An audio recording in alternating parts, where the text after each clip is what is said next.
할렐루야. 우리 앞뒤 분 인사합시다. 주님의 날입니다. 축복합니다. 잘 오셨습니다.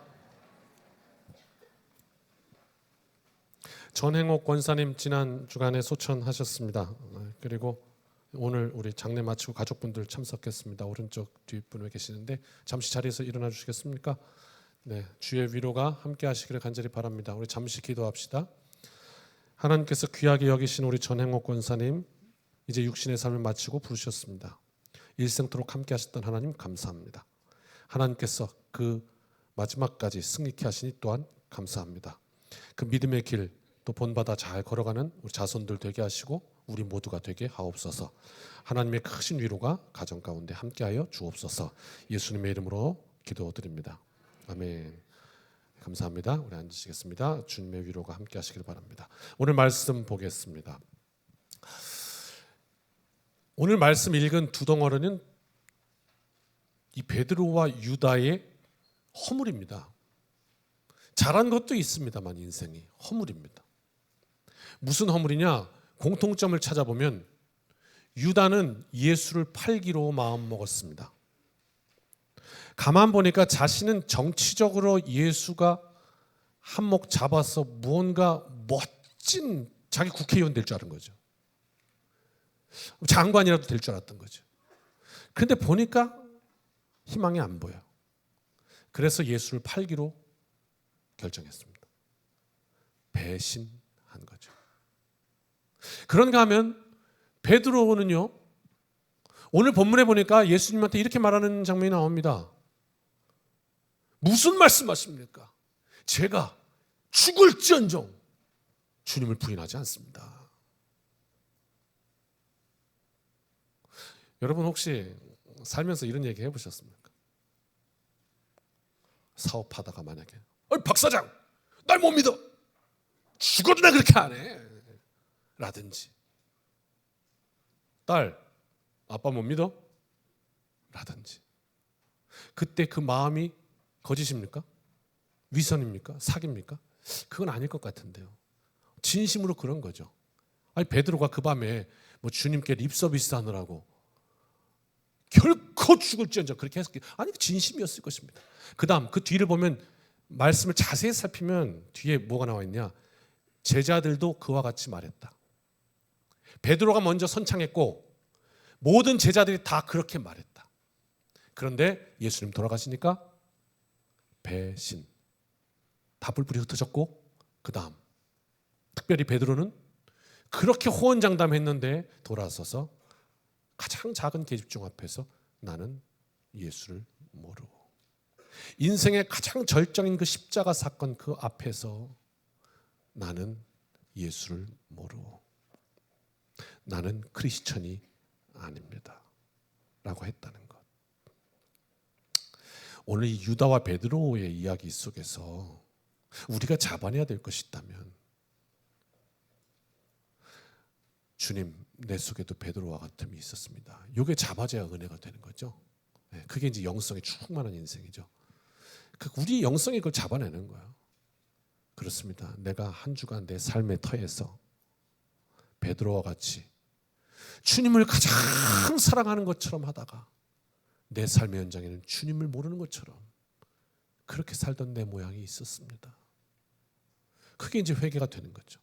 자, 공통점, 이 유다와 베드로의 공통점은 배신이라는 단어로 통할 것 같아요. 예수님께서 돌아선 것입니다. 뜻을 바꾼 거예요. 그러면 여러분, 우리 한번 생각해 봅시다. 인간적으로, 세상적으로 한번 생각해 봅시다. 이왕, 아니 배신했으니까 둘 다. 이왕 배신이라면, 왜 그런 거 있잖아요. 이왕 욕먹을 거라면 그럼 차라리 뭐가 낫겠다. 예수님 살아계실 때 그 면전에서 딱 뒤돌아서는 게 낫겠다. 아니면 예수님 돌아가시고 나니까 뒤에서 돌아서는 게 낫겠다.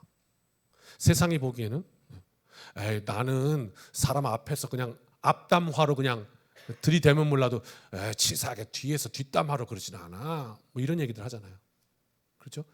예수님 돌아가시니까 스그머니 뒤에서 나는 그를 모르고 그건 너무 좀 그렇잖아요. 유다처럼 멋있게 그냥 나는 배신하겠어. 딱 이게 차라리 낫지 않아? 쌈박하게 이럴지도 모르겠습니다. 세상적으로 보면 말입니다. 그렇다면 오늘 말씀 속에서 이 베드로와 유다의 차이는 뭔가? 그럼 이제 우리의 삶에 표대가 생기는 거예요. 아, 그렇구나. 바라봐야 될 게 생기는 거예요. 그 길로 걸어가는 거예요. 그게 뭘까? 차이점 우리 세 가지 딱 정리해 드릴 테니까 이 한 주간 탁 붙잡고 승리하시길 주님의 이름으로 축복합니다. 첫 번째 따라합시다. 끝이 다르다. 끝이 달라요. 끝이 다르다고요. 전행옥 권사님 일평생 주님의 은혜로 붙들고 사시고 부르셔서 하나님 부르심 앞에 섰는데 끝나는 날도 영혼을 향한 시작점이에요. 끝이 달라요. 믿는 이들은 거기가 절망이라고. 그런데 믿는 이들에게는 거기가 소망의 시작이라고. 끝이 달라요. 인생의 끝이 다르다. 베드로는 예수 그리스도의 복음 앞에서 영광스러운 순교로 그 삶을 드렸습니다. 비록 실패했지만 지금 그 사건을 말하는 겁니다. 나는 예수를 모르고 비록 넘어졌지만 그러나 그 끝이 달랐습니다. 유다는 예수님 십자가에 돌아가시는 거 보고서 그냥 목매달아 죽었습니다. 거기가 끝이었기 때문입니다. 예배를 통해 고백할 것이 있습니다. 내 인생은 하나님 세상과는 그 끝이 다릅니다. 한번 따라합시다. 내 인생은 세상과는 끝이 다릅니다. 할렐루야. 이게 첫 번째입니다. 두 번째, 베드로는 따라합시다. 부활의 주님을 만났습니다. 유다는 못 만났습니다. 유다는 십자가로 그냥 끝난 겁니다. 자신 인생과. 아, 절망이구나. 끝이구나. 모든 것이 다 끝났다. 그러고 그냥 죽어버렸습니다. 유다는 부활의 주님을 못 만났습니다. 못 만날 뿐더러 아무런 그 부활의 주님과 상관이 없습니다. 그런 인생이었습니다. 이게 차이입니다. 베드로와. 제가 2주 전인가요? 지난주인가? 저 월드컵 얘기를 참 많이 하죠. 예, 잊을 수가 없습니다. 2002년 16강전 이탈리아전으로 한번 가보실래요? 제가 다시 한번 얘기해 드릴게요. 이탈리아와 맞붙었는데요. 전반전에 어떤 일이 있었냐면 상대방 이탈리아가 탁 실수로 반칙을 딱 하는 바람에 그게 또 페널티 박스 안에서 반칙을 하는 바람에 우리나라에 페널티킥이 딱 주어집니다. 페널티킥이 뭔지 아시죠? 월드컵은 보실 거 아니에요? 축구 저도 안 봐요, 축구. 근데 월드컵만 보는데 한일전 이런 것만 보는데 페널티킥을 딱 차게 된 거예요. 그때 누가 찼는지 혹시 기억하십니까? 예, 그렇습니다. 안정환 선수가 찼습니다. 넣을게요, 못 넣을게요? 아유, 멘탈이 나갔나 봐요. 너무 떨렸나 봐요. 긴장했나 봐요. 그래갖고 그냥 힘이 안 들어가서 톡 차는 바람에 골키퍼가 잡아버렸어요. 그래갖고 실축을 해요. 그때 2002년도 기억나십니까? 여기에 계신 수많은 남성분들이 틀림없이 욕하셨을 텐데요. 그 순간에 저런 개발 이러면서 예? 저걸 못 넣어 저걸 이러면서 근데 본인이 욕했는지도 모를 거야 아마. 기억도 못할 거야. 틀림없이 그랬다니까. 온 국민한테 얼마나 많은 욕을 먹었을까요? 음식점에서 TV 보는 이들, 뭐 광화문에서 지금 큰 TV 보는 이들 얼마나 그냥 막 별소리 다 했을까요? 저게 공격수라고. 역적과 영웅은 한 끗, 종이 한 장. 그걸 넣었으면 우리나라로 기세가 확 왔을 것이고, 그렇죠? 네, 그러면 그 승패가 엄청난 차이를 보여요. 그런데 만약에 그 결정적인 골을 못 넣으면 이 스포츠가 그렇게 돼 있어요. 못 넣으면 기세라는 것이 오히려 상대방에게로 넘어가. 이게 지금 뭐 한 골 차이가 아니라 기세의 차이기 때문에 플러스 알파가 엄청 큽니다. 못 넣었어요. 뭐 그 때문일까요? 기세가 넘어갔습니다. 그래서 이탈리아로 넘어갔어요. 그 이탈리아가 좀 이따가 골을 넣어요. 그 우리가 1대0으로 집니다. 후반 40분까지도 1대0으로 끌려갔습니다. 마지막 3분 남겨놓고 동점골 터지잖아요. 히딩크가 나중에 그런 고백을 하더라고요. 인터뷰를 보니까 후반 40분이 딱 되었을 때 여기까지인가 보다 했대요. 근데 그 당시 한일 월드컵이었는데 일본도 16강에 갔거든요. 그리고 일본이랑 골득 실차에서 우리가 하나가 밀려가지고 일본이 9위 우리가 10위 이렇게 되는 상황이었대. 만약에 그날 이탈리아한테 졌으면 일본한테 지는 상황, 이런 상황인 거예요. 그런 얘기까지 해주면서 우리나라는 여기까지구나라고 생각했대요. 근데 3분 남겨놓고 설기현 동점골에 빡 들어간 거예요. 그 다음에 연장전 갔더니 마지막에 멋있게 누가 머리를 탁 떼갖고 역전 골든골이 터지면서 우리가 8강으로 올라가요. 그게 누구요? 안정환. 아니 드라마도 이런 드라마가 있어요, 여러분. 그렇지 않아요? 아니 억지로 만들려고 해도 이렇게 안 되겠어. 전반전에는 뭐요? 전반전에는 역적. 후반전에는 영웅. 야, 이거 어떻게 인생이 이러냐고요. 그러니까 나중에 막 울더라고. 거긴 틀림없이 그런 것도 있을 거야. 부담감. 그죠? 그런 생각이 들더라고요. 전반 끝나고 나서 라커룸에 와서 죽고 싶지 않았을까? 아니 나라를 망가뜨린 것 같은 느낌을 받았을 거 아니에요. 얼마나 그 자괴감이 컸을까? 야, 근데 그거를 딛고 일어서서 후반에 나는 이 모양을 보면서 이거 베드로 아니냐? 아니 그냥 믿음의 국가대표 아니에요, 베드로? 왜? 그가 했던 고백 뭐예요? 주는 그리스도시요 살아계신 하나님의 아들입니다 그랬어요. 그리고 예수님께서 너의 그 고백 위에 내가 내 교회를 세우겠다고 그러셨어요. 내 교회니까 주님의 교회, 그리스도의 것, 예수님의 교회. 오늘 우리가 교회예요. 우리 모임이 교회. 그 우리의 이 교회라는 이 공동체에 이 제일 밑바닥에 뭐가 있냐? 그게 반석이 있어요. 그게 뭐냐? 이 베드로의 고백이에요. 그러니까 우리가 그 밑바닥에 우리 모두가 지금 다 모였는데 일명여rop시 우리 모두가 주는 그리스도시요 살아계신 하나님의 아들입니다. 이렇게 고백하는 그 고백 위에 서 있어요. 만약 그 고백이 아니라면 우리는 그냥 동호회예요. 그렇죠? 그러면 이 동호회는요 언제 모르게 휙 바람 불면 그냥 우리는 먼지같이 흩어지게 되어 있습니다. 그러나 그리스도에 대한 고백, 그것이 우리를 영원까지 인도하신다. 믿음의 국가대표 아니에요, 베드로? 그 국가대표가 지금 페널티킥을 실축한 겁니다. 가장 인류 역사상 가장 중요한, 가장 중심의 센터에 딱 서 있는 사건, 예수 그리스도의 십자가. 그 앞에서 나는 예수를 모르고 이래버렸으니 이거 어떻게 하면 좋습니까? 어떻게 하면 좋습니까?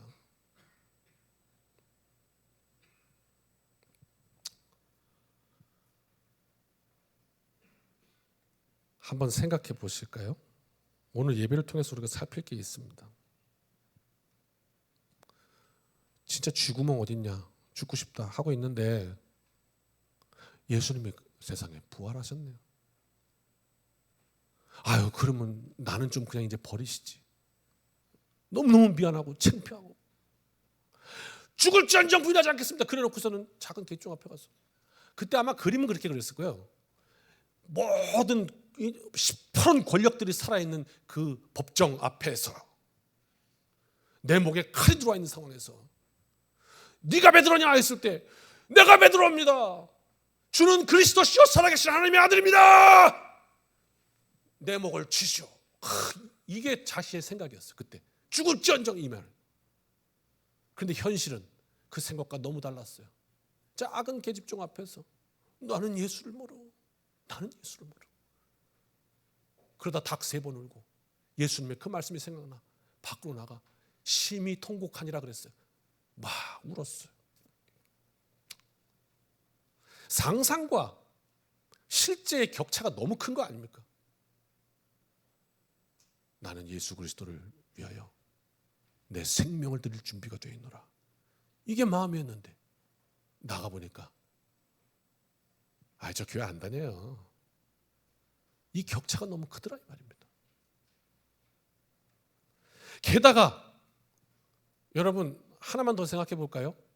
베드로가 누굽니까? 초대교회 교부입니다. 사도예요. 목회자 중에도 가장 권위 있고 그 목회자들을 또 이끄는 리더였습니다. 그게 베드로예요. 한번 생각해 보시라고요. 성경책을 딱 폈어요. 베드로는 엄청 그렇게 아주 큰 일을 하였지만, 아니 그냥 오늘 우리가 생각해야 되니까 좀 낮춰가지고, 일개 목사도 부끄러울 텐데 베드로는 어땠을까 한번 생각해 보자고요. 여기 딱 마태복음을 딱 폈더니 마태복음에 그렇게 나와 있네요. 인천 청암교회 주영 목사가 있었다. 어느 날 주영 목사가 예수님을 향해서 주님, 그 부르심에 제 생명을 드리겠나이다 이렇게 고백하였다. 그리고 나가서 세상에 나가서 목사는커녕 난 예수를 몰라요. 나 교회도 안 다녀요. 무슨 얘기하는 거예요? 이렇게 했다라고 여기 딱 적혀 있는 거예요. 그냥 제가 목회할 수 있겠어요? 아니 베드로가 초대교회 교부인데 작은 계집종 앞에서 나는 예수를 모르고 했던 역사가 그냥 떡하니 교과서에 기록되어 있으면 어떻게 리더십이 있겠냐고요. 무슨 얘기를 하겠냐고요. 당신들은 예수를 위해 목숨을 드리십시오 이런 얘기 할 수 있겠냐고. 어떻게 하겠냐고요. 창피해서 부끄러워서 면이 서겠냐고요. 그렇잖아요. 야, 그런데 이 장면 한번 보세요. 그리고 이 장면에서 우리가 베드로를 만나면 내 인생이 말씀이신 주님을 만나요. 한번 보세요. 베드로가 그렇게 하고 있는데 부활의 주님이 딱 찾아와요. 너무 숨고 싶었겠죠. 주님이 찾아와서 베드로야, 거 봐라, 내가 너 나 부인한다고 내가 그랬잖아. 이렇게 말씀 안 하셨어요. 그리고 그냥 이거 하나 물으세요. 베드로야, 내가 이 사람들보다 나를 더 사랑하느냐? 핵심 뭐예요? 베드로야, 너 나 사랑하니? 베드로야, 너 나 사랑하니? 처절하게 실패하고 자기 자신에 대해서 실망하고, 저도 그런 적이 있어요. 여러분 있으신가요? 아, 너 왜 그러냐? 아, 너 그거밖에 안 되냐? 내 자신에 대해서 실망하고 절망하고. 너무 부끄러운데 주님이 찾아오셨어요. 그리고 뭐라고 그러냐면 너 나 사랑하니? 라고 묻는 거예요. 차라리 혼내시지.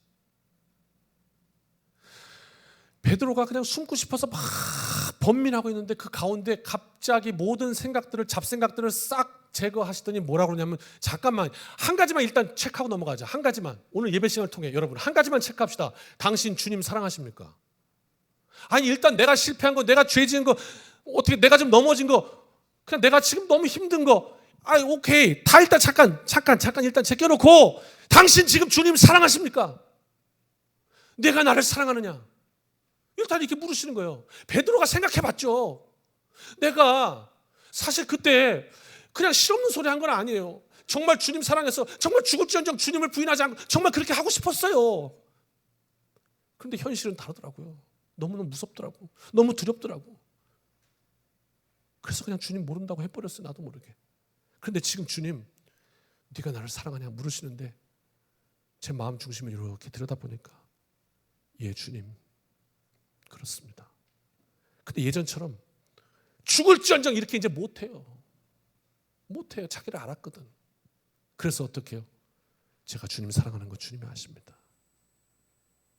그리고요, 거기서 예수님이 뭐라고 그러셔요? 내 양을 먹이라. 그래서 베드로가 초대 교부할 수 있었던 거예요. 그 마음 이해되세요? 나 진짜 창피하고 부끄러워서 못해.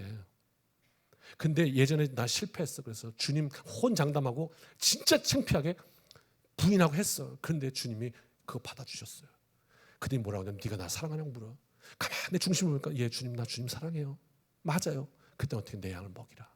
그래서 이제 자기 쪽팔림 이런 거는 아무 상관이 없는 거예요. 왜?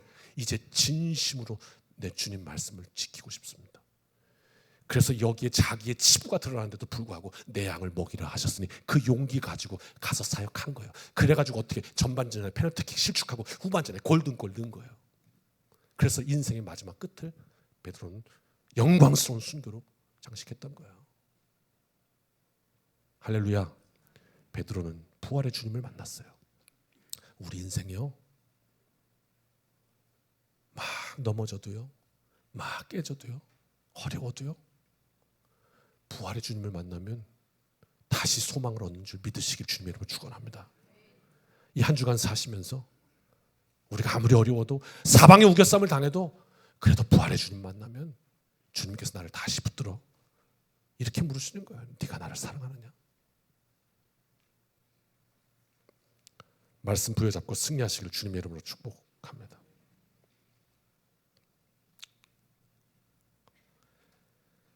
사도 바울도 그 부활의 주님을 만났거든요. 그리고 이렇게 고백합니다. 갈라디아서 2장 20절입니다. 같이 한번 읽어봅시다. 시작.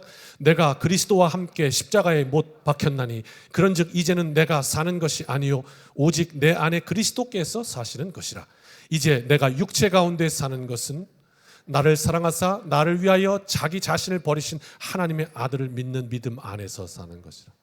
아멘. 바울은 자기가 그리스도와 함께 십자가에 못 박혔다고 했습니다. 여기에 못 박히는 거예요. 오늘 우리는 예배가 뭐냐? 이거 경험하러 오는 거예요. 이 예배를 통해서 이 한 주간에 우리의 삶이 십자가에 못 박아지는 거예요. 뭐예요? 우리의 잘못된 것, 하나님 기뻐하시지 않는 것, 정욕, 이 모든 죄악 다. 또 우리의 가장 중요한 것, 지난주 설교, 자기중심성. 못 박는 것. 나에 대해서 처절하게 절망하는 것. 그게 못 박는 거예요. 그리고 그리스도 안에 소망을 찾는 것, 주와 함께 부활하는 것, 부활의 주님 만나는 것. 그래서 다시 소망을 가질 수 있는 겁니다. 예수님 내 삶에 오시면 부활의 주님 만나면 소망 가지는 것, 생김을 믿으시기를 주님의 이름으로 축원합니다. 마지막 세 번째, 베드로에게는 따라합시다. 믿음의 고백이 있었습니다. 한 번만 더, 믿음의 고백이 있었습니다. 그렇습니다. 그것입니다. 오늘 우리의 반석. 장로님 오늘 대표 기도할 때 그러셨죠? 예, 정확하게 제가 외울 수는 없지만 제일 초반부에 우리의 구원자가 되시고 살아계신 하나님, 우리의 반석, 그 믿음의 고백이 있었습니다. 주는 그리스도시요 살아계신 하나님의 아들입니다. 이 고백 말입니다. 여러분, 이 고백이 이 한 주간 내 삶 속에 뭔데 도대체, 이거 지금 확인합시다. 마태복음 16장 13절로 16절인데요. 당시 사건은 이랬습니다. 같이 읽어봅시다. 시작. 예수께서 빌립보 가이사랴 지방에 이르러 제자들에게 물어 이르시되 사람들이 인자를 누구라 하느냐?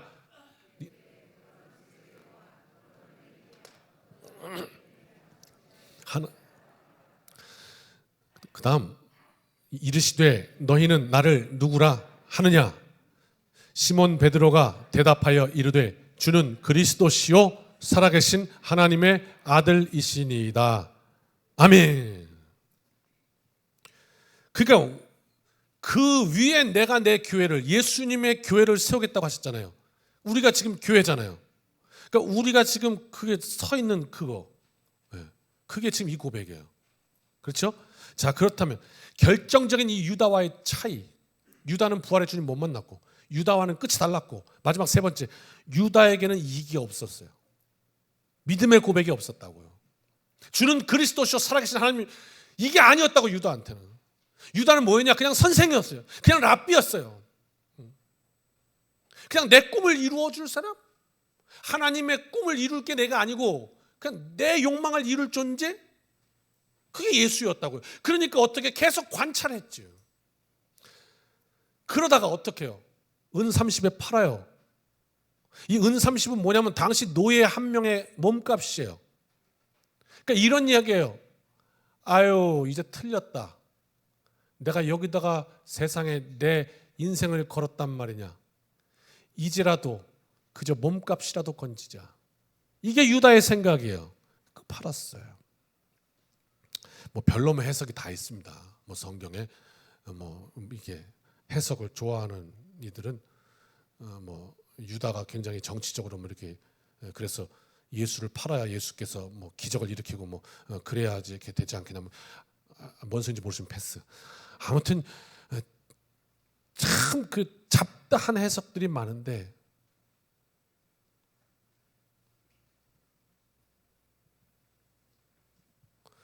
유다는 지금 권력을 잡은 대제사장들과 서기관들의 움직임을 딱 보니까 예수님은 가망이 없는 거예요. 왜? 유다가 그랬던 건 정치적으로 왕이 되는 거였거든요. 근데 대권을 잡을 가능성이 없는 거야, 유다가 볼 때는. 그래서 어떻게? 아이고 꽝이다. 그냥 팔아서 몸값이라도 챙기자. 그거지.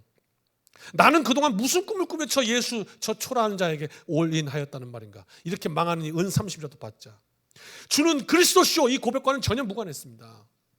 그래서 그 끝이 달랐던 거죠. 베드로와 유다, 여러분, 세상에서의 실패자, 또 예수를 향해서는 배신자, 공통점이에요. 비슷하게 보입니다. 그러나 달랐어요. 뭐가 달랐냐? 믿음의 고백이 달랐어요. 없어요, 유다에게는. 하나님의 자녀에게는 믿음의 고백이 있다. 우리에게는 믿음의 고백이 있다, 이겁니다. 그렇다면 그 믿음의 고백이라는 게 뭔데? 스키장에 혹시 못 가보셨죠? 이렇게 가보셨나요? 이렇게 TV로라도 보면은 스키장에 이렇게 쫙 내려가잖아요. 그러면 양쪽 끝에 펜스가 있어요. 이게 왜 해놨냐면 초보자들은 가다가 이게 잘못 미끄러지면 이 낭떠러지로 가거든요. 그러면 그 마지막에 낭떠러지 앞에서 그 펜스에 팡 부딪히면서 잡아줘요. 미국 뉴욕에 갔을 때 저더러 중고등부들 여기 인솔하고 겨울방학 때 스키장 다녀오라고 교회에서 그러셔갖고 인솔해갖고 이제 갔어요. 뉴욕 저 1시간쯤 올라가면 스키장이 있거든요. 난 깜짝 놀랐어요. 왜냐하면 펜스가 없어요. 그러면 어떻게 다 평지가 되고 안전성이 확보됐느냐? 아니요. 곳곳에 나무가 있고 막 낭떠러지가 있고 막 그래요. 근데 펜스가 없어요. 그냥 알아서 살든지 죽든지 하라는 거예요. 그러니까 네가 겁나면 초보 가서 놀아라. 우리나라는 펜스가 있으니까 막 겁이 없어갖고 막 스키장 처음 가는 사람이 막 상급자 코스 올라가갖고 막 굴러서 내려오고 막 그래요. 그거 자기만 다치는 거 아니거든.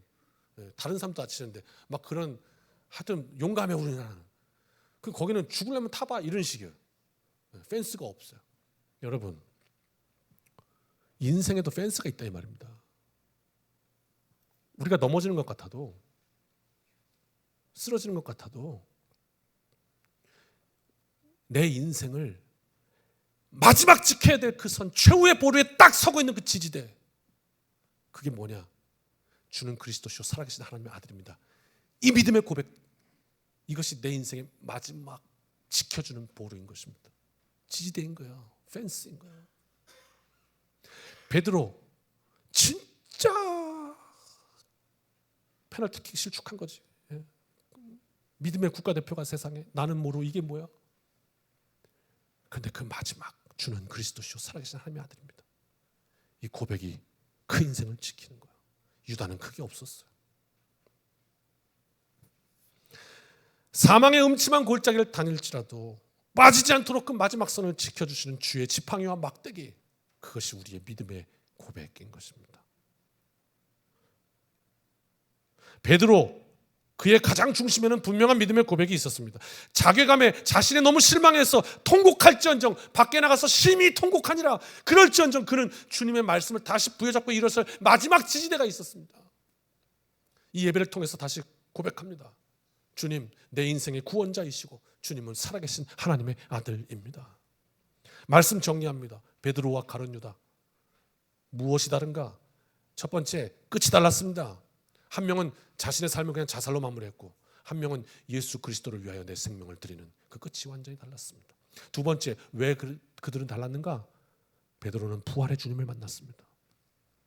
이 한 주간 그 부활하신 주님, 다시 살아계신 주로 고백하며 그 주님의 오심을 간절히 내 삶에 오셔서 내 인생을 구원하소서 간절히 고대하는 이 대림절이 되시길 주님의 이름으로 축복합니다. 세 번째는 믿음의 고백이 있었습니다. 주는 그리스도시요 살아계신 하나님의 아들입니다. 하나님의 자녀에게는 큰 어려움에도 그 끝을 지키는 그 선, 그 은혜, 믿음의 고백이 있습니다. 이 한 주간 다시 한번 내 인생의 그 끝이 다릅니다. 확신하고 우리 부활의 주님을 만나고 믿음의 고백으로 절망 중에 소망하는 복된 이 한 주간 되시기를 주님의 이름으로 축원합니다. 찬송하고 기도합시다.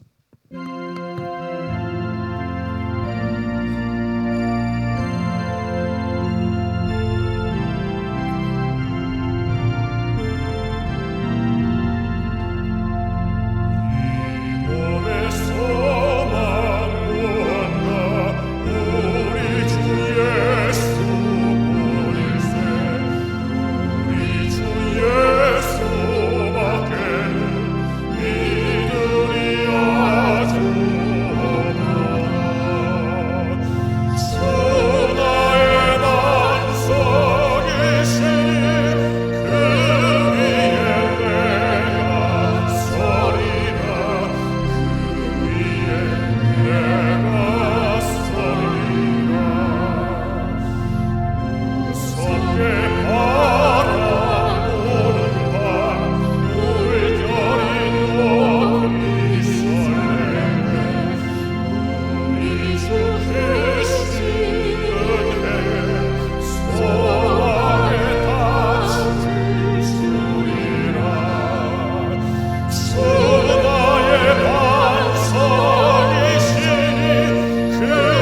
바라던 천국 올라가 하나님 앞에 배우네 구주의 의에 힘입어 어여신 바로 서리라 주 나의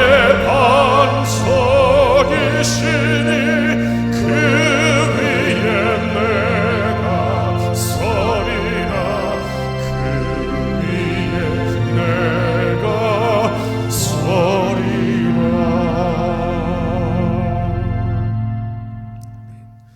이제는 우리 주 예수 그리스도의 크신 은혜와 아버지 하나님의 무한하신 사랑하심과 성령님의 동행하심이 능력 주심이 주님의 자녀로 이 한 주간 믿음의 고백으로 승리하는 한 주간 되기를 소원하며 결단하며 이 문을 나서는 여기 모인 주님의 백성들 자녀들 머릿머리 위에 이제로부터 영원까지 함께하여 주시기를 축원하옵나이다. 아멘.